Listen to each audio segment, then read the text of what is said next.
7초. 인생이 완전히 바뀌는 데는 단 7초면 충분했습니다. 테러가 일어난 그 순간 저를 감싸 안은 낯선 동양인 남성. 그의 이름도 연락처도 알 수 없었지만 그의 눈빛만은 잊을 수 없었습니다. 살고 싶으면 따라오세요. 그의 말대로 했고 저는 살아남았습니다. 하지만 제 마음은 그날 이후 평온하지 않았어요. 체코로 돌아간 후에도 화려한 모델 생활 속에서도 그 남자의 기억이 저를 따라다녔죠. 그를 찾기 위해 저는 모든 것을 걸었습니다. 한국어를 배우고 한국행 비행기에 몸을 실었죠. 서울에서 그를 찾을 수 있을까요? 만약 찾는다면 그는 저를 기억할까요? 1년이 넘는 기다림 끝에 찾아온 비 오는 날의 재회. 하지만 그건 새로운 시작에 불과했습니다. 서로 다른 두 세계 사이에 다리를 놓는 일은 생각보다 훨씬 험난했으니까요. 안녕하세요. 저는 체코 출신 모델 클라라입니다. 오늘 여러분께 제 인생을 완전히 바꿔놓은 이야기를 들려드리려 해요. 지금 저는 서울의 한 카페에서 이 이야기를 녹음하고 있습니다. 창밖으로 내리는 비를 바라보며 그날의 기억을 떠올리고 있죠.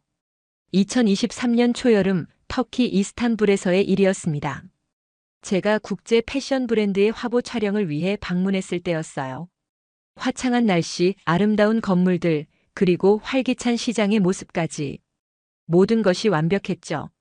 하지만 그날은 제 인생에서 가장 끔찍하면서도 운명적인 날이 되었습니다. 촬영 중이었어요. 갑자기 멀리서 굉음이 들렸습니다. 처음엔 공사 소리인 줄 알았어요.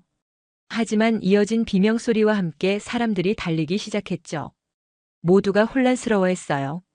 현지 스태프들이 뭐라고 소리치는데 영어가 아니라 알아들을 수 없었습니다. 그때 저는 잠시 얼어붙었어요. 몸이 움직이지 않았죠. 이쪽으로. 빨리. 갑자기 한 남자가 제 앞에 나타났습니다. 아시아계 남성이었어요. 그의 눈빛은 지금도 잊을 수 없습니다. 흔들림 없고 단호했죠. 그는 제 손을 잡고 건물 안쪽으로 이끌었어요. 테러입니다. 제 말을 따르세요. 살고 싶으면. 그의 영어는 유창하진 않았지만 명확했어요. 테러라는 단어에 온몸에 소름이 돋았습니다. 그는 저를 데리고 건물 뒤편으로 향했어요. 사람들이 앞문으로 몰려나가는 것과 반대 방향이었죠. 그때 저는 의심했어요. 이 사람 혹시 납치하려는 건가? 하는 생각이 들었지만 그의 눈빛에는 이상한 확신이 있었어요. 신뢰하세요. 군인 출신입니다. 그가 말했어요. 그리고 정확히 7초 후 우리가 막 지나온 앞쪽 거리에서 폭발이 일어났습니다. 창문이 깨지고 먼지가 폭풍처럼 휘몰아쳤어요. 그는 즉시 자기 몸으로 저를 감쌌습니다. 자기 목숨을 걸고 낯선 여자를 보호한 거예요. 괜찮습니까? 폭발음이 잦아들자 그가 물었어요. 저는 겨우 고개만 끄덕였습니다. 두려움과 충격으로 말이 나오지 않았어요. 그는 제 상태를 빠르게 확인하고는 건물 뒤쪽 비상구로 저를 인도했습니다. 우리는 좁은 골목길을 통해 안전한 곳으로 빠져나왔어요. 이제 괜찮습니다. 경찰이 곧 올 겁니다. 그가 말했어요. 제가 정신을 차리고 그에게 감사 인사를 하려는 순간 주변에서 사이렌 소리가 들렸고 사람들이 모여들었어요. 혼란 속에서 그는 사라졌습니다. 마치 안개처럼요. 나중에 알게 된 사실이지만 그날 이스탄불 시내에서 소규모 테러가 있었고 3명이 중경상이라고 해요. 만약 그 남자가 없었다면 저도 그 숫자에 포함되었을지 모릅니다. 그는 제 목숨을 구했어요. 하지만 이름도 연락처도 물어볼 겨를이 없었죠. 단 한 가지, 그가 한국인이라는 것만 알게 되었습니다. 그날 이후 제 인생은 완전히 달라졌어요. 살아있다는 기적에 감사했지만 동시에 그 낯선 구원자에 대한 기억이 계속 떠올랐습니다. 그의 단호한 눈빛, 침착한 목소리, 그리고 자신보다 타인을 먼저 생각하는 그 희생정신이 잊히지 않았어요. 테러 사건 이후 저는 체코 프라하로 돌아왔어요. 몸은 안전했지만 마음은 그렇지 않았습니다. 밤마다 악몽에 시달렸고 큰 소리만 들려도 가슴이 쿵쾅거렸죠. 심리 상담을 받기도 했어요. 전문가는 이를 외상 후 스트레스 장애라고 했습니다. 하지만 이상하게도 그 한국 남자의 얼굴을 떠올리면 마음이 편안해졌어요. 클라라, 이번 주말에 파티 있는데 같이 갈래? 제 친한 친구 안드레아가 물었어요. 저는 고개를 저었죠. 예전 같았으면 기꺼이 갔을 텐데, 이제는 화려한 파티나 사람들로 가득 찬 장소가 불안하게 느껴졌습니다. 그날 이후로 제가 많이 변했어요. 또 거절이야? 요즘 너 이상해. 그 테러 사건 이후로 완전히 다른 사람이 됐어. 안드레아의 말이 맞았습니다. 저도 스스로가 달라졌다는 걸 느꼈어요. 화려한 패션쇼 무대 위에서도 유명 브랜드의 모델로 활동하면서도 가슴 한구석이 비어있는 것 같았죠. 모두가 부러워하는 삶을 살고 있었지만 정작 저는 공허했어요. 너 요즘 데이트는 어때? 마르코가 너한테 관심 있다던데. 안드레아가 물었어요. 마르코는 유명한 축구 선수였습니다. 잘생기고 부유하고 인기 많은 남자였죠. 하지만 저는 관심이 없었어요. 글쎄, 별로 끌리지 않아. 미쳤어? 마르코 같은 남자가 어디 있다고. 유럽에서 제일 잘 나가는 선수야. 안드레아는 이해하지 못했어요. 사실 저도 이해할 수 없었습니다. 왜 그 순간 저는 이스탄불에서 만난 그 한국 남자의 얼굴이 떠올랐을까요? 이름도 모르는 사람인데 말이죠. 밤이면 창가에 앉아 별을 바라보곤 했어요. 그날 그 남자가 어디에 있을지, 무슨 일을 하고 있을지 궁금했습니다. 그는 군인이라고 했죠. 아니면 군인 출신? 어떤 사람일까? 어떤 삶을 살고 있을까? 그런 생각들이 끊임없이 머릿속을 맴돌았어요. 제 에이전시에서는 계속해서 새로운 제안들이 들어왔습니다. 밀라노, 파리, 뉴욕으로의 화보 촬영, 런웨이 워킹, 광고 계약들. 하지만 그 어느 것도 저를 설레게 하지 못했어요. 모델로서의 삶이 갑자기 의미 없게 느껴졌죠. 클라라, 이렇게 계속 우울해하면 안 돼. 이제 그만 잊어버리고 앞으로 나아가야지.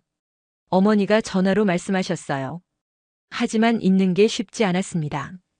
오히려 시간이 갈수록 그 한국 남자에 대한 생각은 더 강해졌어요. 마치 미완성된 퍼즐처럼 그를 찾아야만 제 인생이 다시 완성될 것 같았죠. 어느 날 저는 용기를 내어 SNS에 글을 올렸습니다. 2023년 5월 17일 터키 이스탄불 탁심. 광장 근처에서 있었던 테러 사건 당시 저를 구해주신 한국인 남성분을 찾고 있습니다. 당신의 용기에 제대로 감사 인사도 못 드렸어요. 혹시 이 글을 보신다면 또는 그분을 아시는 분이 계시다면 연락 부탁드립니다. 하지만 반응은 없었어요. 며칠이 지나고 몇 주가 지나도 소식이 없었습니다. 그럴 수밖에 없겠죠. 그는 제 이름도 몰랐을 테니까요. 저 역시 그의 이름을 몰랐고요. 점점 일상으로 돌아가려 노력했지만 무언가가 저를 계속 붙잡고 있었어요. 화려한 패션 세계 속에서도 수많은 사람들 사이에서도 저는 외로웠습니다. 진짜 제 모습을, 제 마음을 보여줄 수 있는 사람이 없었어요. 안드레아조차 진심으로 저를 이해하지 못했죠. 그때 우연히 한 기사를 보게 되었습니다. 한국 특공대 출신 NGO 활동가들 국제재난 현장에서 구조 활동 펼쳐. 기사 속 사진에는 여러 아시아계 남성들이 있었어요. 그 중에 그 사람이 있을까 하는 기대로 한참을 들여다봤죠. 확실한 얼굴은 볼 수 없었지만 단서를 찾은 것 같았어요. 한국 특공대 출신 구호 요원. 이것이 그를 찾을 수 있는 실마리가 될 수 있을까요? 그 기사를 본 후 저는 한국에 대해 알아보기 시작했습니다. 이전에는 단순히 K-팝이나 한국 드라마 정도만 알고 있었어요. 하지만 이제는 한국의 역사, 문화, 심지어 군대 시스템까지 공부했죠. 한국의 특공대가 어떤 조직인지, 어떤 훈련을 받는지도 알아봤어요. 클라라, 너 요즘 한국에 미쳤어? 아침부터 밤까지 한국어 공부하고 한국 음식 먹고 한국 드라마 보고. 안드레아가 놀리듯 말했어요. 맞아요. 저는 한국에 푹 빠져 있었습니다. 하지만 그것은 단순한 문화적 호기심이 아니었어요. 그 남자를 찾기 위한 준비였죠. 그 남자가 그렇게 중요해? 그냥 우연히 만난 사람일 뿐이잖아. 안드레아의 말에 저는 고개를 저었어요. 우연이 아니야. 그는 내 목숨을 구해줬어. 7초의 차이로. 만약 그가 없었다면 난 지금 이 세상에 없을지도 몰라. 안드레아는 이해하지 못했어요. 하지만 저는 확신했습니다. 그 만남은 우연이 아니었어요. 운명이었죠. 저는 소셜미디어에서 한국 NGO 단체들을 찾아보았어요. 한국국제구호단, 희망나눔, 세계평화재단 등 여러 단체가 있었습니다. 하나하나 메시지를 보냈어요. 2023년 5월 17일 터키 이스탄불에서 테러 사건 당시 한국인 남성분이 저를 구해주셨습니다. 특공대 출신이라고 하셨는데 혹시 귀 단체와 관련 있으신 분일까요? 대부분 답장이 없었고 몇몇은 정보가 부족하다며 도움을 줄 수 없다고 했습니다. 실망스러웠지만 포기할 수 없었어요. 저는 계속해서 찾아봤죠. 어느 날 저의 에이전시에서 놀라운 제안이 들어왔어요. 클라라, 한국의 유명 화장품 브랜드에서 모델 제안이 들어왔어. 서울에서 2주간 촬영이 있을 거야. 관심 있어? 제 심장이 빠르게 뛰기 시작했어요. 한국. 바로 제가 가고 싶던 곳이었죠. 이것은 운명의 신호일까요? 네, 당연히 할게요. 에이전트는 제 즉각적인 대답에 놀란 듯 했어요. 정말? 일정이 빠듯한데 괜찮아? 다음 주에 출국해야 해. 전혀 문제 없어요. 준비할게요. 저는 이미 마음의 준비를 하고 있었거든요. 한국어 공부도 시작했고 한국 문화에 대해서도 많이 알아봤으니까요. 이건 단순한 일이 아니었어요. 그를 찾을 수 있는 기회였죠. 출국 전날 안드레아가 저를 찾아왔습니다. 너 진짜 가는 거야? 그 남자 때문에? 그것만은 아니야. 내 커리어를 위한 좋은 기회이기도 해. 제 말은 반만 진실이었어요. 물론 한국의 유명 브랜드와 일하는 것은 좋은 기회였지만 진짜 이유는 그 남자를 찾고 싶어서였죠. 그 사람 찾아도 그 다음은 어쩔 건데? 그가 널 기억할지도 모르는데. 안드레아의 말에 저는 잠시 생각에 잠겼어요. 맞아요. 그는 저를 기억하지 못할 수도 있어요. 어쩌면 결혼해서 가정이 있을지도 모르고 아니면 제가 상상하는 그런 사람이 아닐 수도 있죠. 하지만 그건 중요하지 않았어요. 제가 찾는 것은 로맨스가 아니라 진실이었으니까요. 그에게 제대로 감사 인사를 하고 제 인생을 구해준 사람이 어떤 삶을 살고 있는지 알고 싶었을 뿐이었죠. 그건 그때 가서 생각할게. 지금은 그저 그를 찾는 것이 중요해. 그날 밤 저는 짐을 싸면서 가슴이 설렜어요. 내일이면 한국으로 떠납니다. 그 낯선 나라에서 과연 그를 찾을 수 있을까요? 이 모든 노력이 헛되지는 않을까요? 불안함과 기대감이 교차했지만 제 마음속에는 이상한 확신이 있었어요. 분명 그를 다시 만날 수 있을 거라는 믿음이었죠. 창밖으로 별을 바라보며 생각했어요. 내일이면 같은 하늘 아래 그와 더 가까운 곳에 있겠구나. 그 생각만으로도 가슴이 따뜻해졌습니다. 비행기 안에서 저는 한국어 책을 펼쳤어요. 기본적인 인사말과 간단한 대화를 연습했죠. 안녕하세요. 감사합니다. 제 이름은 클라라입니다. 이런 표현들이 아직은 어색했지만 열심히 연습했어요. 그를 만났을 때 한국어로 인사하고 싶었거든요. 인천공항에 도착했을 때 첫인상은 깔끔함이었습니다. 모든 것이 정돈되어 있고 효율적이었어요. 저를 맞이한 한국 스태프분들은 매우 친절했죠. 그들은 제가 한국에 처음 온다는 사실에 놀라워했어요. 우와, 한국어를 공부하셨네요. 발음이 정말 좋으세요.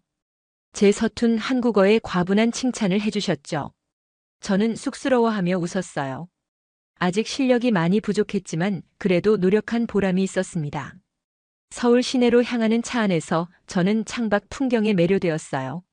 현대적인 고층 빌딩들, 아름다운 산들, 강을 가로지르는 다리들. 프라하와는 완전히 다른 분위기였죠. 하지만 어딘가 친근하게 느껴졌어요. 숙소는 강남 지역에 예약되어 있습니다. 내일부터 촬영이 시작될 예정이에요. 매니저가 일정을 설명해 주었어요. 저는 고개를 끄덕였지만 머릿속은 다른 생각으로 가득했습니다. 어떻게 하면 그를 찾을 수 있을까? 서울은 너무 크고 단서는 너무 적었어요. 호텔에 도착해 짐을 푼 후 저는 노트북을 펼쳤어요. 다시 한번 한국 NGO 단체들을 검색했습니다. 이번에는 직접 방문할 수 있으니 더 구체적인 계획을 세울 수 있었죠. 이틀간의 화보 촬영을 마친 후 저는 자유시간을 가졌어요. 그때 매니저에게 솔직하게 말했습니다. 사실, 제가 한국에 온 이유가 하나 더 있어요. 저는 이스탄불에서 있었던 일, 그리고 그 한국 남자에 대해 이야기했어요. 처음으로 누군가에게 솔직하게 제 마음을 털어놓은 거였죠. 와, 정말 드라마 같은 이야기네요. 도와드릴게요. 제가 아는 사람들 중에 NGO 관련된 분이 있어요. 매니저의 도움으로 저는 몇몇 NGO 단체들을 방문할 수 있었습니다. 하지만 그 어디에서도 그를 찾을 수 없었어요. 몇몇 분들은 특공대 출신 NGO 요원들에 대해 알고 계셨지만 구체적인 정보는 주지 못했죠. 보통 해외 파견이 많아서 한국에 상주하는 경우가 드물어요. 지금도 어디 해외에 나가 있을 가능성이 높아요. 실망스러웠지만 포기하지 않았습니다. 이왕 한국에 온 김에 최대한 많은 정보를 모으기로 했어요. 그러던 중 우연히 한 포스터를 보게 되었습니다. 국제 NGO 박람회 마이너스 2023년 9월 15일 코엑스. 오늘이 9월 13일이었어요. 이틀 후에 열리는 행사였죠. 이건 분명 운명의 신호였어요. 그 박람회에 그가 있을지도 모른다는 희망이 생겼습니다. 매니저님, 이틀 후에 제가 개인적인 일정이 있을 것 같아요. 괜찮을까요? 물론이죠. 그날은 휴일로 예정되어 있었어요. 박람회에 가시나요? 네, 혹시 그곳에서 그를 만날 수 있을지도 몰라요. 매니저는 미소 지으며 말했어요. 정말 운명 같네요. 꼭 찾으시길 바랄게요. 이틀 동안 저는 한국 문화를 더 깊이 체험했어요. 한국 음식을 먹고 전통시장을 구경하고 궁궐도 방문했죠. 모든 것이 새롭고 신기했어요. 특히 한국 사람들의 정이라는 것을 느낄 수 있었습니다. 낯선 저에게도 친절하게 대해주시는 모습에 감동했어요. 그리고 드디어 박람회 날이 되었습니다. 가슴이 두근거렸어요. 오늘 그를 만날 수 있을까요? 만약 만난다면 뭐라고 말해야 할까요? 그가 저를 기억할까요? 수많은 질문들이 머릿속을 맴돌았지만 한 가지만은 분명했어요. 이건 단순한 여행이 아니었습니다. 제 인생의 중요한 순간이었죠. 코엑스 박람회장은 생각보다 훨씬 컸어요. 수많은 부스들이 줄지어 있었고 사람들로 붐볐죠. 저는 천천히 NGO 섹션으로 향했어요. 심장이 빠르게 뛰고 있었습니다. 한국국제구호단, 세계나눔연합, 평화의 손길. 여러 단체들의 부스를 하나하나 둘러봤어요. 모든 얼굴을 유심히 살폈죠. 하지만 그는 보이지 않았어요. 거의 모든 NGO 부스를 돌아봤지만 그를 찾을 수 없었습니다. 점점 희망이 사라져가고 있었어요. 마지막 한 곳, 희망나무 부스만 남았죠. 그곳에 다가갔을 때 저는 멈춰 섰어요. 부스 안쪽에서 한 남자가 방문객에게 설명을 하고 있었습니다. 그의 뒷모습, 익숙했어요. 심장이 더 빠르게 뛰기 시작했죠. 그는 천천히 돌아섰고 저는 그 얼굴을 보았습니다. 바로 그였어요. 이스탄불에서 저를 구해준 그 남자. 여전히 그 눈빛은 강렬했고 얼굴 생김새는 제 기억 속에 있는 그대로였어요. 저는 움직일 수 없었어요. 다리가 굳어버린 것 같았죠. 그는 저를 보지 못했어요. 계속해서 다른 방문객들과 이야기하고 있었습니다. 깊은 숨을 들이마시고 저는 천천히 그에게 다가갔어요. 안녕하세요. 제 목소리는 떨리고 있었어요. 그는 고개를 돌려 저를 바라봤지만 그의 눈에는 아무런 인식의 기색이 없었습니다. 그는 저를 기억하지 못했어요. 안녕하세요. 저희 단체에 관심 있으세요? 그의 목소리. 맞아요. 바로 그 목소리였어요. 이스탄불에서 제 손을 잡고 이쪽으로. 빨리. 라고 외쳤던 그 목소리. 네. 아니, 사실은 당신을 찾고 있었어요. 그가 의아한 표정으로 저를 바라봤어요. 저를요? 어떻게? 2023년 5월 17일 터키 이스탄불에서 테러가 있었어요. 당신이 저를 구해줬죠. 그의 눈이 커졌어요. 잠시 생각에 잠기더니 갑자기 놀란 표정을 지었습니다. 혹시 그때 그 외국인 모델분? 맞아요. 저예요. 클라라입니다. 그는 놀라움을 감추지 못했어요. 세상에. 정말 놀랍네요. 여기서 다시 만나다니. 제 이름은 이진우입니다. 드디어 그의 이름을 알게 되었어요. 이진우. 그 이름을 마음속으로 몇 번이고 되뇌었습니다. 진우 씨, 정말 감사드려요. 당신 덕분에 제가 살 수 있었어요. 제대로 감사 인사도 못 드리고 그냥 사라져서. 아니에요. 당연히 해야 할 일을 했을 뿐이에요. 하지만 정말 신기하네요. 어떻게 저를 찾으셨어요? 저는 모든 이야기를 들려주었어요. 테러 이후의 외로움, 그를 찾기 위한 노력, 우연히 한국에 오게 된 일, 그리고 이 박람회를 알게 된 과정까지. 진우 씨는 조용히 듣고 있었어요. 정말 운명 같네요. 그가 말했어요. 우리는 서로를 바라보며 미소 지었습니다. 그 순간 저는 알았어요. 이건 분명 우연이 아닌 운명이었다는 것을. 혹시 시간 되시면 커피라도 한 잔 하실래요? 더 이야기를 나누고 싶어요. 제가 용기를 내어 제안했어요. 진우 씨는 잠시 망설이더니 고개를 끄덕였습니다. 좋아요. 제 부스 일이 6시에 끝나요. 그때 괜찮으세요? 네, 물론이죠. 우리는 만남을 약속했어요. 저는 마음이 너무 설레서 다른 부스들을 제대로 구경하지도 못했습니다. 드디어 그를 찾았어요. 그의 이름은 이진우. 이제 더 이상 그 한국 남자가 아닌 이진우라는 이름을 가진 실제 사람이 되었죠. 6시, 우리는 박람회장 근처 조용한 카페에서 만났습니다. 이야기를 나누면서 저는 점점 더 진우 씨에게 끌리고 있었어요. 그는 제가 상상했던 그대로의 사람이었습니다. 겸손하고 강인하고 진실된 사람이었죠. 커피숍에서 이야기를 나누는 동안 저는 진우 씨에 대해 더 많이 알게 되었어요. 그는 33살이고 7년 동안 한국 특공대에서 복무했다고 했죠. 3년 전 전역 후에는 국제 NGO 단체에서 일하기 시작했다고 해요. 저는 위험한 지역에서 구호 활동을 주로 해요. 전쟁 지역이나 자연재해가 발생한 곳들이죠. 군대에서 배운 기술들이 도움이 많이 돼요. 진우 씨의 이야기는 겸손하지만 깊은 인상을 주었어요. 그는 자신의 업적에 대해 크게 자랑하지 않았지만 그의 눈빛에서 진정성이 느껴졌습니다.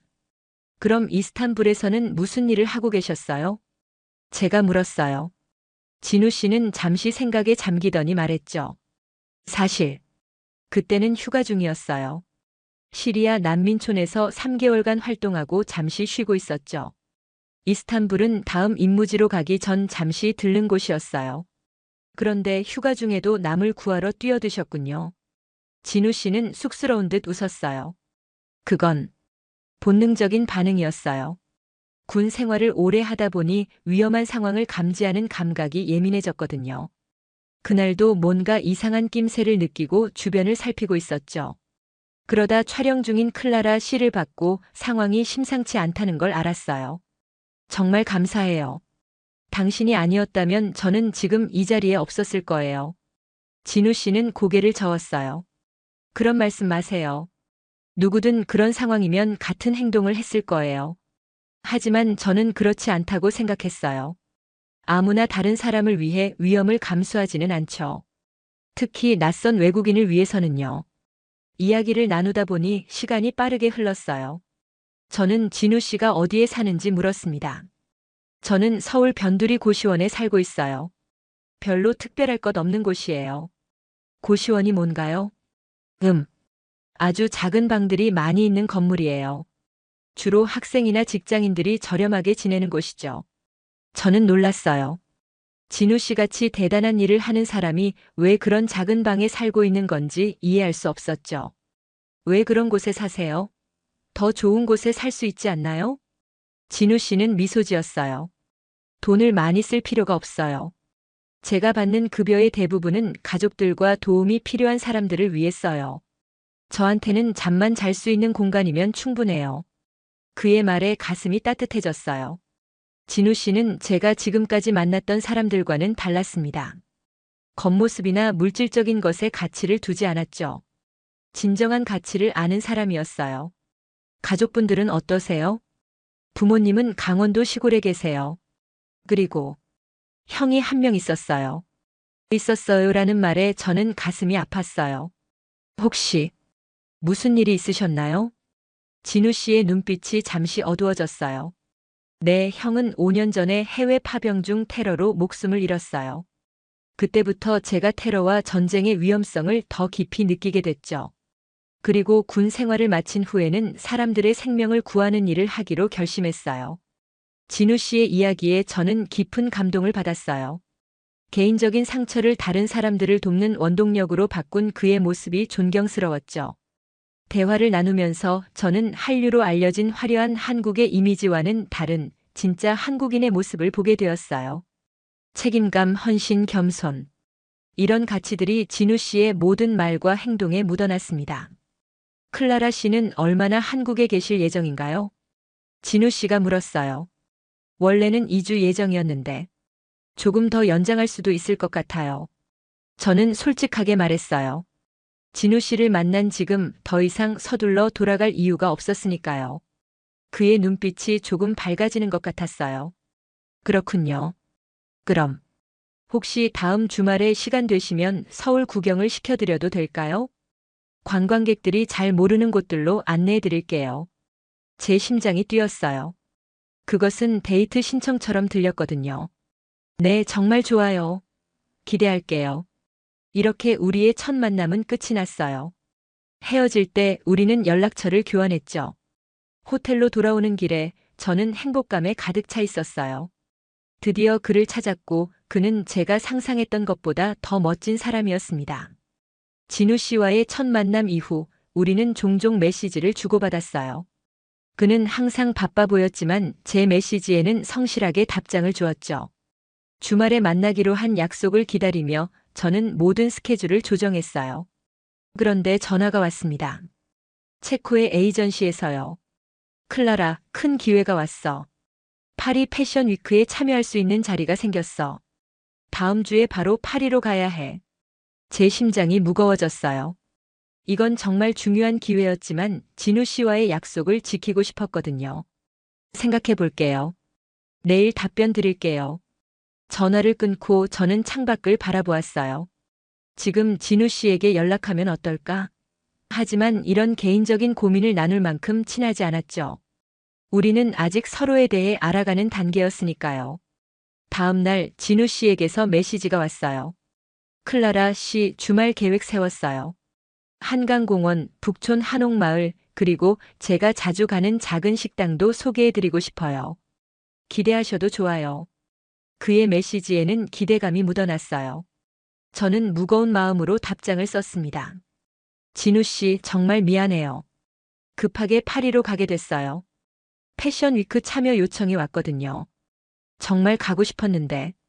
답장은 조금 늦게 왔어요. 아, 그렇군요.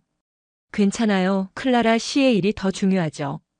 다음 기회에 만나요. 파리에서 좋은 시간 보내세요. 문자 너머로도 그의 실망감이 느껴졌어요. 저도 마음이 무거웠지만 커리어를 위해서는 어쩔 수 없는 선택이었죠. 파리로 떠나기 전날 저는 충동적인 결정을 내렸어요. 진우 씨가 일하는 NGO 사무실을 찾아갔죠. 직접 작별 인사를 하고 싶었거든요. 사무실은 생각보다 작고 소박했어요. 문을 열자 진우 씨가 컴퓨터 앞에 앉아 있었습니다.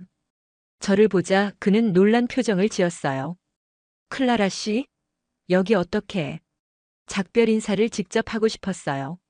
내일 파리로 떠나거든요. 진우 씨는 자리에서 일어나 미소 지었어요. 하지만 그 미소가 평소와는 달랐죠. 뭔가 거리감이 느껴졌어요.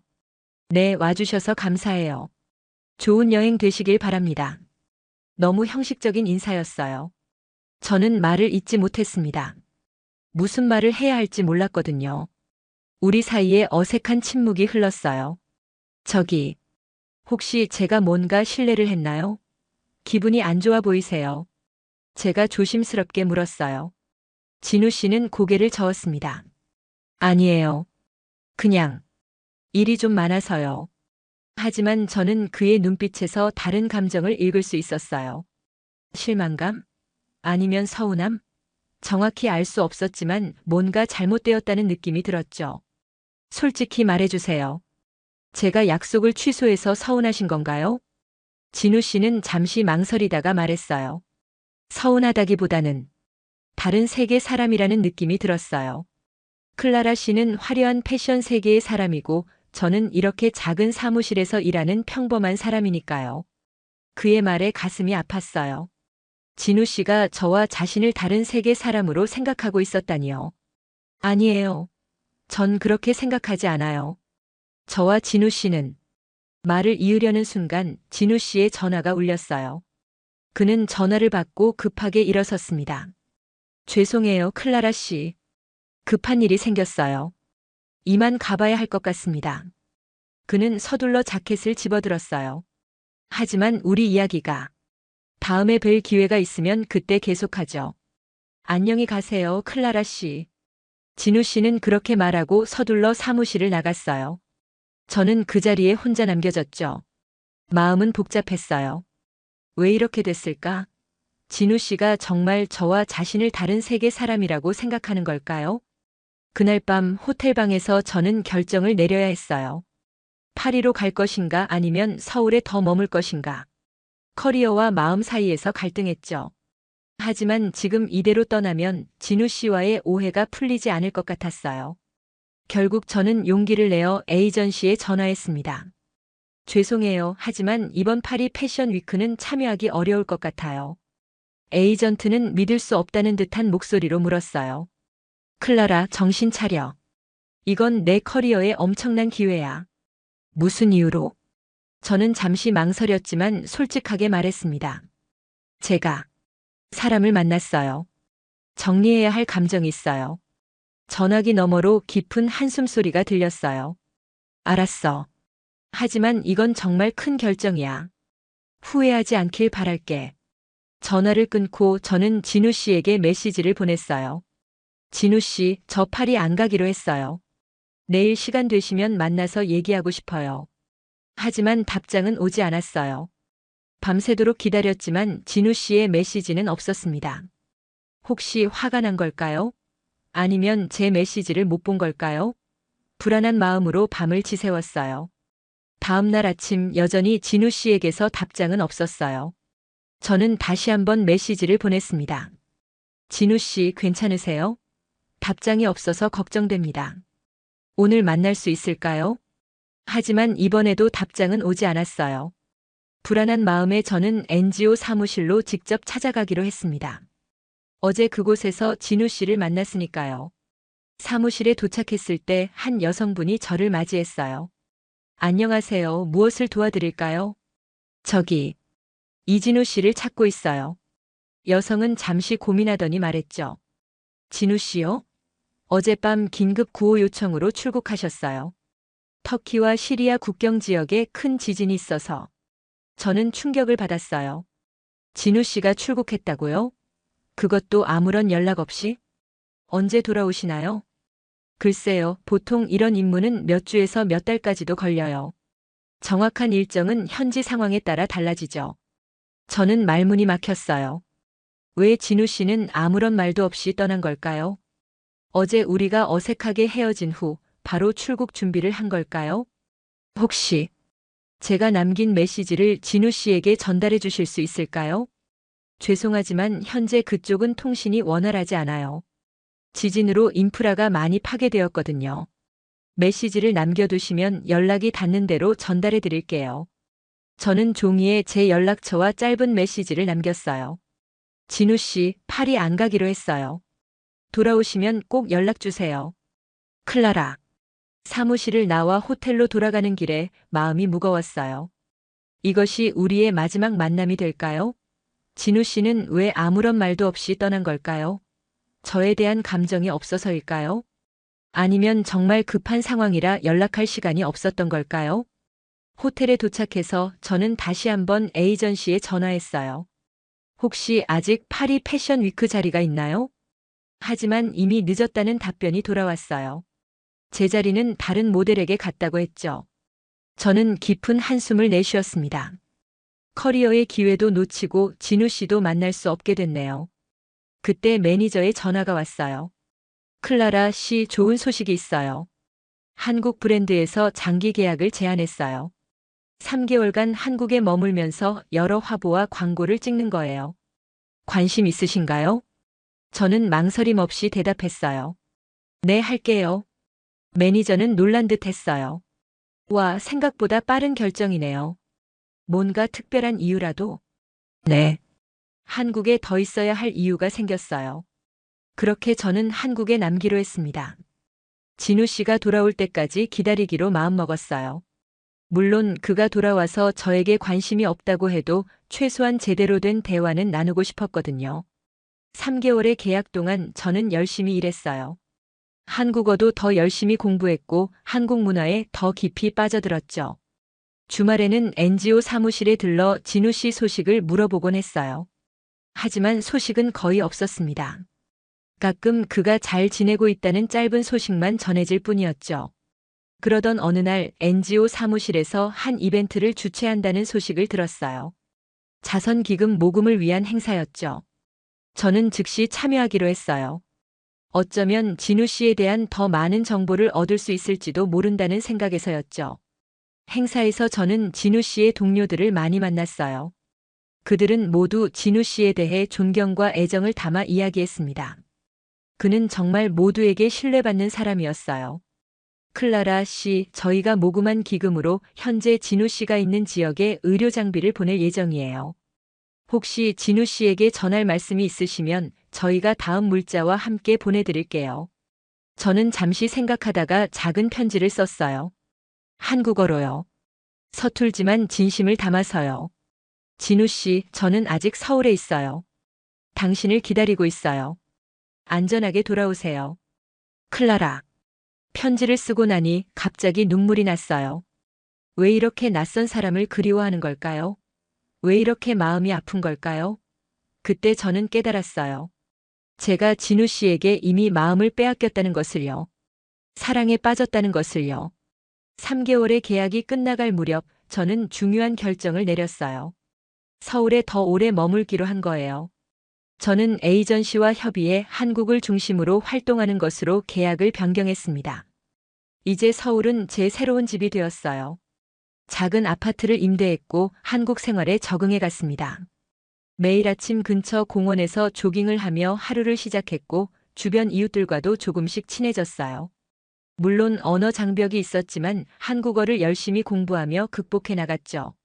한편으로는 진우 씨의 NGO 단체에서 자원봉사를 시작했어요.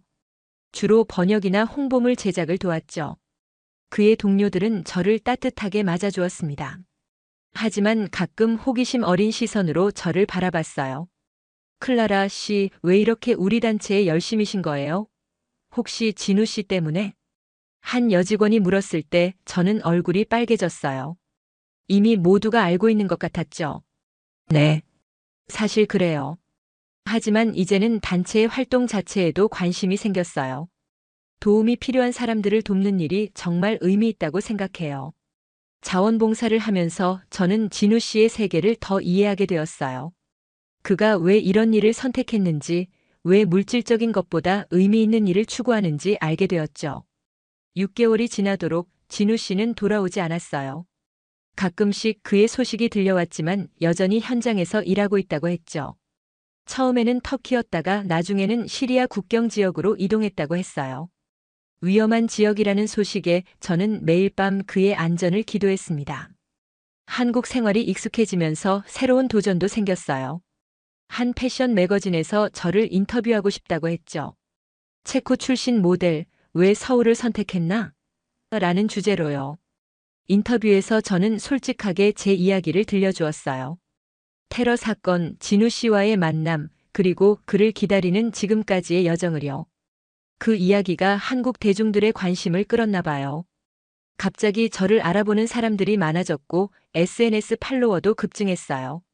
그런데 모든 반응이 긍정적인 것만은 아니었습니다. 일부에서는 의심의 목소리도 있었어요. 왜 하필 한국인이냐? 외모 때문에 한국에 온 거 아니냐? 어차피 얼마 안 있다 떠날 텐데. 이런 댓글들을 볼 때마다 마음이 아팠어요. 하지만 저는 굴하지 않았습니다. 제 마음은 확고했으니까요. 어느 날 진우 씨의 부모님으로부터 연락이 왔어요. 그의 동료가 저에 관한 이야기를 전해드렸나 봐요. 진우 씨의 어머님이 저를 만나고 싶다고 하셨죠. 저희 아들 때문에 이렇게 한국에 오래 계시다니 죄송하고 또 고맙네요. 강원도의 작은 시골 마을에서 만난 진우 씨의 어머님은 소박하고 다정하신 분이었어요. 처음에는 어색했지만 차 한 잔을 나누며 점점 편안해졌죠. 우리 아들이 항상 남을 먼저 생각해요. 자기 자신은 뒷전이죠. 어릴 때부터 그랬어요. 형이 돌아가신 후로는 더 그렇게 됐고요. 어머님의 말씀에 저는 진우 씨에 대해 더 깊이 이해하게 됐어요. 그의 헌신적인 성격이 어디서 비롯됐는지 알게 된 것 같았죠. 하지만 어머님의 다음 말씀에 저는 놀랐어요. 하지만 솔직히 외국인 며느리는 생각해 본 적이 없어요. 우리같이 시골에 사는 사람들은 아직 그런 거에 익숙하지 않거든요. 저는 말문이 막혔어요. 며느리라는 단어에 당황했고 동시에 그 거절감에 마음이 아팠죠. 하지만 이해했어요. 다른 문화, 다른 배경의 사람을 받아들이는 것은 쉽지 않으니까요. 저는 아직 진우 씨의 마음도 모르는데요. 저희는 제대로 된 대화도 나누지 못했어요. 어머님은 조용히 고개를 끄덕이셨어요. 그래도 이렇게 우리 아들을 위해 한국에 남아 기다리는 모습을 보니 당신의 마음은 충분히 알 것 같네요. 그날 이후로 저는 종종 진우 씨의 부모님을 찾아뵀어요. 한국 요리를 배우기도 하고 시골 농사일을 돕기도 했죠. 처음에는 어색했지만 점점 가족처럼 가까워졌어요. 한국에서의 1년이 지나갔습니다. 저는 이제 한국어로 기본적인 대화가 가능해졌고 한국 문화에도 많이 적응했어요. 하지만 여전히 진우 씨는 돌아오지 않았습니다. 가끔은 정말 돌아올까 하는 의심도 들었지만 저는 포기하지 않았어요. 그를 기다리는 동안 저는 더 강한 사람이 되어가고 있었으니까요. 2024년 여름 제가 한국에 온 지 거의 1년 반이 지났을 때였어요. NGO 단체에서 큰 행사를 준비하고 있었습니다. 국제 구호 활동의 중요성을 알리는 캠페인이었죠. 저는 행사의 홍보대사로 참여하게 되었어요. 행사 당일 서울은 폭우가 내리고 있었어요. 하늘이 무너질 듯한 비가 쏟아졌죠. 하지만 행사장은 사람들로 가득 찼습니다. 저는 단상에 올라 연설을 시작했어요. 안녕하세요. 저는 체코 출신 모델 클라라입니다. 오늘 이 자리에서 국제 구호 활동의 중요성에 대해 말씀드리게 되어 영광입니다. 한국어로 연설하는 것은 여전히 떨리는 일이었지만 열심히 준비한 덕분에 무사히 진행되고 있었어요. 제가 한국에 오게 된 계기는 2023년 터키 이스탄불에서 있었던 일 때문입니다. 그날 테러 현장에서 한 한국 남성이 제 목숨을 구해주었어요. 저는 잠시 숨을 고르고 계속했습니다. 그 남성은 자신의 안전보다 낯선 외국인인 저를 먼저 생각했어요. 그의 용기와 희생정신은 제 인생을 바꿔놓았습니다. 저는 그를 찾기 위해 한국에 왔고 그를 기다리며 이곳에서 새로운 삶을 시작했어요. 청중들은 조용히 제 이야기를 듣고 있었어요. 눈물을 훔치는 분들도 계셨죠. 하지만 그는 아직도 위험한 지역에서 다른 사람들을 돕고 있습니다. 저는 그의 소식을 기다리며 그가 하는 일의 가치를 더 깊이 이해하게 되었어요. 우리 모두가 조금씩 도움을 준다면 세상은 더 나은 곳이 될 수 있습니다. 연설을 마치고 박수 소리가 들려왔어요. 저는 감사 인사를 하고 단상에서 내려오려 했죠. 그때였어요. 행사장 뒷문이 열리고 한 남자가 들어왔어요. 비에 흠뻑 젖은 모습이었죠. 처음에는 누군지 알아보지 못했어요. 하지만 그가 고개를 들었을 때 저는 숨이 멎는 것 같았어요. 진우 씨였습니다. 그는 천천히 앞으로 걸어왔어요. 사람들은 모두 그를 바라보며 속삭이기 시작했죠. 그가 누구인지 알아챈 것 같았어요. 클라라. 그가 제 이름을 불렀어요. 그 목소리는 여전히 같았지만 어딘가 지쳐 보였어요. 얼굴은 햇볕에 그을려 있었고 더 야위어 보였죠. 진우 씨. 저는 그에게 다가갔어요. 어떤 말을 해야 할지 몰랐지만 눈물이 흘러내렸습니다. 1년 반 동안 기다려온 순간이었으니까요. 제가 많이 늦었네요. 그가 미소 지으며 말했어요. 저는 고개를 저었습니다. 아니에요. 지금 이 순간이 중요해요. 우리는 서로를 바라보며 한동안 말없이 서 있었어요. 너무 많은 이야기를 나누고 싶었지만 어디서부터 시작해야 할지 몰랐죠. 클라라 씨, 제 연락이 없어서 정말 죄송해요. 처음에는 시리아 국경 지역에서 통신이 끊겼고 나중에는 부상으로 병원에 있었어요. 진우 씨의 말에 저는 놀랐어요. 부상이요? 괜찮으세요? 이제는 괜찮아요. 지진 구조 작업 중에 다쳤는데 꽤 심각했어요. 회복하는 데 시간이 좀 걸렸죠. 그의 말에 마음이 아팠어요. 진우 씨는 저를 위한 편지가 도착했다고 했어요. 제가 한국어로 쓴 그 짧은 편지요. 그 편지가 그에게 큰 힘이 되었다고 했죠. 클라라 씨, 정말 아직도 한국에 있을 거라고 생각 못했어요. 여기서 저를 기다리고 있을 줄은. 네, 기다렸어요.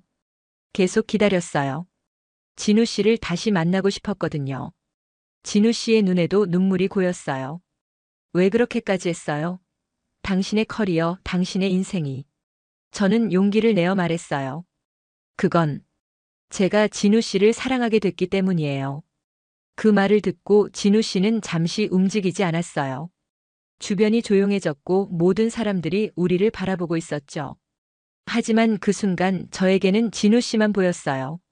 천천히 그가 한 발짝 다가왔습니다. 그리고 조용히 말했어요. 저도 클라라 씨를 생각하지 않은 날이 없었어요. 당신을 사랑해요. 그 말과 함께 진우 씨는 주머니에서 작은 상자를 꺼냈어요. 상자를 열자 작은 반지가 있었습니다. 너무 화려하지 않은 소박하지만 아름다운 반지였죠. 클라라, 저와 결혼해 주시겠어요? 제가 많이 부족하고 위험한 일을 하지만 항상 당신을 사랑하고 보호할게요. 행사장에 있던 모든 사람들이 숨을 죽였어요. 저는 눈물을 흘리며 고개를 끄덕였습니다. 네, 진우 씨. 당신과 함께하고 싶어요. 어떤 어려움이 있어도 함께라면 이겨낼 수 있을 거예요. 그렇게 우리는 모두의 축복 속에 약혼했어요. 비가 쏟아지는 날, 1년 반의 기다림 끝에 우리는 드디어 함께할 수 있게 되었습니다. 약혼 후 우리는 결혼 준비를 시작했어요. 하지만 쉽지 않은 과정이었죠. 진우 씨의 부모님, 특히 어머님은 처음에 많이 걱정하셨어요. 외국인 며느리라니. 의사소통도 어렵고 문화도 다르고. 괜찮을까? 어머님의 걱정은 이해할 수 있었어요. 저도 많은 걱정이 있었으니까요. 하지만 저는 진우 씨의 부모님을 설득하기 위해 더 열심히 노력했습니다. 주말마다 강원도를 찾아가 어머님의 요리를 배웠어요. 김치 담그기, 된장찌개 끓이기, 불고기 양념하기. 처음에는 서툴렀지만 점점 나아졌죠. 어머님도 저의 노력을 보시고 조금씩 마음을 열어주셨어요. 우리 며느리가 참 부지런하네. 우리 진우보다 한식을 더 잘하게 생겼어. 어머님이 우리 며느리라고 부르실 때 저는 정말 행복했어요. 천천히 가족의 일원으로 받아들여지고 있다는 느낌이 들었거든요. 또 다른 과제는 제 가족이었어요. 체코에 있는 부모님과 여동생은 제가 한국에서 결혼한다는 소식에 놀라셨죠. 특히 아버지는 걱정이 많으셨어요. 클라라, 그 사람을 얼마나 알고 있는 거니? 너무 성급한 결정 아니야? 저는 화상통화로 진우 씨를 가족에게 소개했어요. 언어의 장벽이 있었지만 진우 씨의 진심 어린 태도가 제 가족의 마음을 움직인 것 같았어요. 결혼식 날짜가 다가오면서 우리는 문화적 차이를 어떻게 존중할지 많은 대화를 나눴습니다. 한국 전통 혼례와 서양식 결혼식을 어떻게 조화시킬지, 어떤 음식을 준비할지, 어떤 의상을 입을지 등등. 클라라, 우리 결혼식에서 당신의 문화도 존중받아야 해요. 한국식으로만 하는 건 원치 않아요. 진우 씨의 배려에 감동했어요. 우리는 결국 전통 한복을 입은 간소한 전통 의식과 서양식 예식을 함께 하기로 했죠. 2024년 가을, 우리의 결혼식 날이 왔어요. 아침에는 한복을 입고 전통 의식을 치렀고, 오후에는 웨딩드레스와 턱시도로 갈아입고 교회에서 서양식 예식을 올렸습니다. 가장 감동적인 순간은 진우 씨의 어머님이 저에게 다가와 손을 잡아주셨을 때였어요. 처음에는 걱정이 많았는데, 지금은 우리 아들이 당신을 만나서 정말 다행이라고 생각해요. 우리 딸이라고 생각하고 있어요. 그 말에 저는 눈물을 참을 수 없었어요. 결혼 후 우리는 서울 근교에 작은 집을 마련했어요. 진우 씨는 여전히 NGO 활동을 하고 있었지만 위험한 지역 파견은 줄였어요. 저는 한국 모델로 활동하면서 동시에 다문화 가정지원단체에서 자원봉사를 시작했습니다. 결혼 생활은 많은 도전과 함께했지만 우리는 서로를 존중하며 문제를 해결해 나갔어요. 때로는 문화적 차이로 인한 오해도 있었지만 대화로 풀어나갔죠. 그리고 2024년 겨울, 우리에게 가장 큰 기쁨이 찾아왔어요. 제가 임신한 거였죠. 진우 씨는 기쁨의 눈물을 흘렸고 양가 부모님들도 첫 손주의 소식에 무척 기뻐하셨어요. 우리 아이는 두 문화를 모두 배울 거예요. 체코어와 한국어를 모두 가르치고 양국의 전통과 가치를 모두 존중하는 아이로 키우고 싶어요. 진우 씨와 저는 그렇게 약속했어요. 우리 아이가 다문화 가정의 아이로서 자랑스럽게 성장할 수 있도록 최선을 다하기로 했죠. 임신 기간 동안 저는 한국의 전통적인 임신 풍습을 따랐어요. 금줄을 치고 태교를 위해 좋은 음악을 듣고 정성껏 음식을 챙겨 먹었죠. 동시에 체코의 전통도 지켰고요. 양가 문화의 좋은 점들을 모두 받아들이려고 했습니다. 2025년 초여름 우리 딸이 태어났어요. 건강하고 예쁜 아기였죠. 우리는 그녀에게 한국 이름과 체코 이름을 모두 지어주었어요. 한국 이름은 이하은, 체코 이름은 소피아였죠. 하은이가 태어난 날 진우 씨의 어머님이 병원에 오셔서 아기를 안아보시더니 눈물을 흘리셨어요. 우리 하은이가 얼마나 예쁜지. 이제 진짜 우리 가족이 다 모였네. 그 말에 저도 눈물이 났어요. 제가 한국에 와서 겪었던 모든 어려움, 기다림, 도전. 그 모든 것이 이 순간을 위한 것이었던 것 같았습니다. 하은이가 태어난 지 벌써 3개월이 지났어요. 오늘 저는 처음으로 다문화 가정지원센터에서 강연을 하게 되었습니다. 주제는 서로 다른 문화 속에서 사랑으로 가족 만들기였어요. 강연장에는 다양한 국적의 사람들이 모여 있었어요. 한국인과 결혼한 외국인 배우자들, 다문화 가정의 자녀들, 그리고 이 문제에 관심 있는 일반 시민들까지. 안녕하세요. 저는 체코 출신의 클라라입니다. 한국인 남편 이진우와 결혼해 3개월 된 딸 하은이를 키우고 있는 새내기 엄마예요. 강연을 시작하며 저는 지난 2년간의 여정을 돌아봤어요. 이스탄불에서의 7초간의 만남, 한국에서의 기다림, 진우 씨와의 재회, 그리고 지금의 행복한 가정까지. 많은 분들이 저에게 물어봐요. 왜 한국인과 결혼했냐고. 사실 저는 한국인이라서 진우를 선택한 것이 아니라 진우라는 사람 자체를 선택한 거예요. 하지만 그와 함께하면서 저는 한국 문화의 아름다움을 발견했습니다. 저는 제가 경험한 한국 문화의 가치들, 가족에 대한 헌신, 어른에 대한 공경, 정의 문화, 그리고 근면함과 끈기에 대해 이야기했어요. 물론 쉽지 않은 도전도 많았어요. 언어 장벽, 문화적 차이, 음식 적응하기, 시댁과의 관계. 때로는 정말 힘들었죠. 하지만 제가 깨달은 것은 진심은 언어의 장벽을 뛰어넘는다는 사실입니다.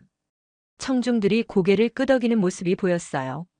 저와 비슷한 경험을 한 분들이 많은 것 같았습니다. 저는 이제 제 경험을 바탕으로 다른 다문화 가정들을 돕고 싶어요. 누군가에게는 제가 그들의 한국을 알리는 사람이 되고 싶습니다. 그들이 낯선 땅에서 느끼는 두려움과 외로움을 조금이라도 덜어줄 수 있다면 좋겠어요. 강연이 끝나고 많은 분들이 저에게 다가와 이야기를 나누었습니다. 태국에서 온 여성, 베트남에서 온 여성, 필리핀에서 온 여성. 모두 한국인 남편과 결혼에 비슷한 어려움을 겪고 있었어요. 클라라 씨 이야기를 들으니 힘이 나요. 저도 포기하지 않을게요. 한 여성의 말에 가슴이 뭉클했어요. 제 이야기가 누군가에게 작은 희망이 된다는 것이 너무 기뻤습니다. 강연 후 진우 씨가 하은이를 안고 저를 기다리고 있었어요. 그의 미소를 보니 모든 피로가 사라지는 것 같았습니다. 잘했어요, 클라라.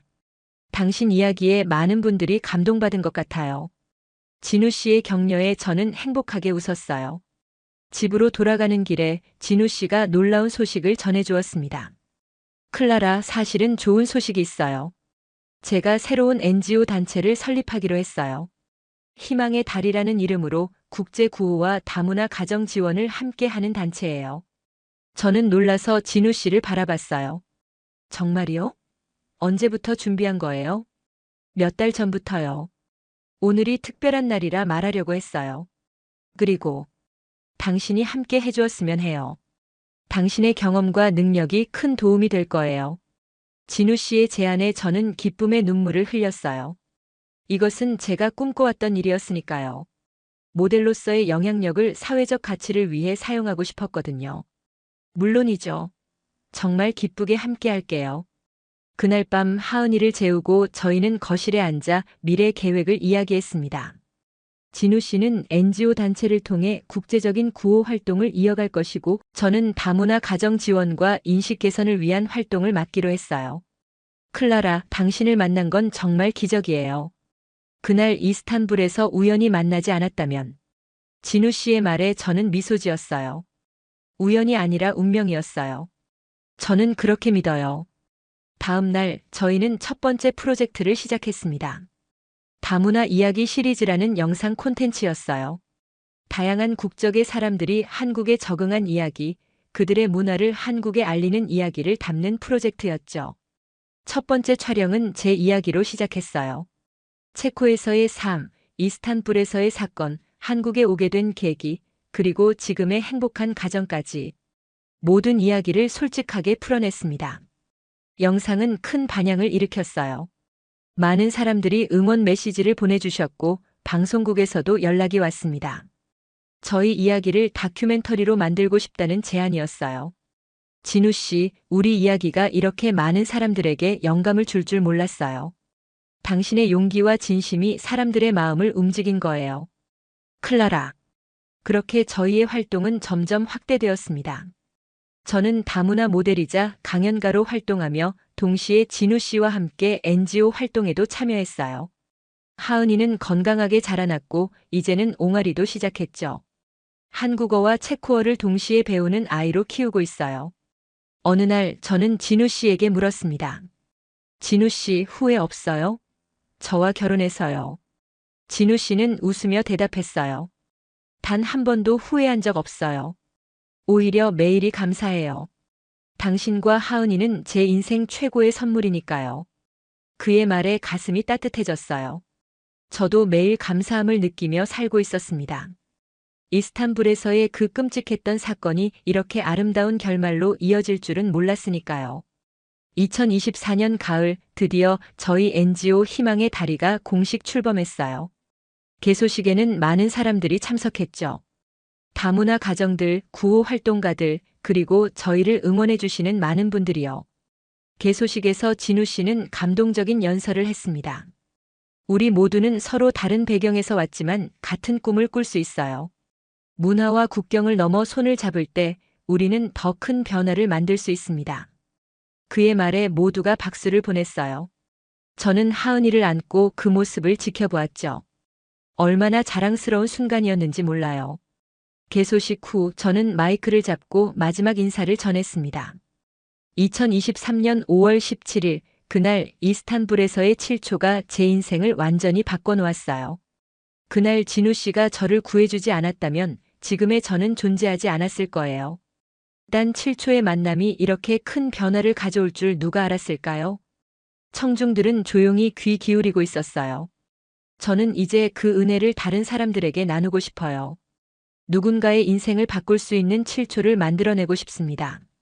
그것이 제가 한국에서 진우 씨와 함께 그리고 우리 하은이와 함께 걸어가고 싶은 길이에요. 마이크를 내려놓자 우레와 같은 박수 소리가 들렸어요. 진우 씨가 하은이와 함께 제 옆으로 다가왔고 우리 세 사람은 서로를 껴안았습니다. 그날 밤 하은이를 재운 후 테라스에 나가 별을 바라봤어요. 체코에서 그리고 한국에서 보는 별은 같지만 또 다르게 느껴졌습니다. 마치 저의 인생처럼요. 예전의 저와 지금의 저는 같은 사람이지만 완전히 다른 삶을 살고 있어요. 진우 씨가 제 옆에 와서 어깨에 팔을 두르며 말했어요. 무슨 생각해요? 그냥. 모든 것이 너무 신기해요. 그날 터키에서 테러가 있었던 것, 진우 씨가 그곳에 있었던 것, 우리가 다시 만난 것, 그리고 지금 이렇게 함께 있는 것까지. 모든 게 기적 같아요. 진우 씨는 미소 지으며 대답했어요. 맞아요. 인생은 예측할 수 없는 여행이죠. 하지만 당신과 함께라면 어떤 여정도 즐거울 것 같아요. 저는 진우 씨의 손을 꼭 잡았어요. 이 순간이 영원히 지속되기를 바라면서요. 고마워요, 진우 씨. 내 인생을 구해줘서 그리고 내 인생을 바꿔줘서요. 그때 그 7초의 만남이 지금의 저를 만들었어요. 그리고 앞으로도 계속 함께 새로운 순간들을 만들어갈 수 있어서 행복해요. 밤하늘의 별들이 우리의 이야기를 듣고 있는 것 같았어요. 한국과 체코 두 나라의 하늘 아래에서 우리는 새로운 희망의 다리를 만들어가고 있었습니다. 그리고 이 여정은 이제 막 시작된 거예요. 시작된 거예요. 시작된 거예요. 시작된 거예요. 시작된 거예요.